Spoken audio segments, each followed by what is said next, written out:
You ask Tiger to solve. This deals with linear equations with one unknown. The final result is k equals -11. Let's solve it step by step.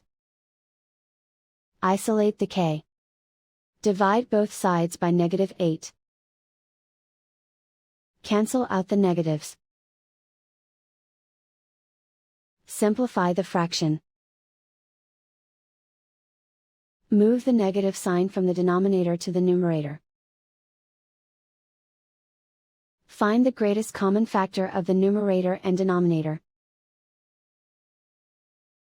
Factor out and cancel the greatest common factor.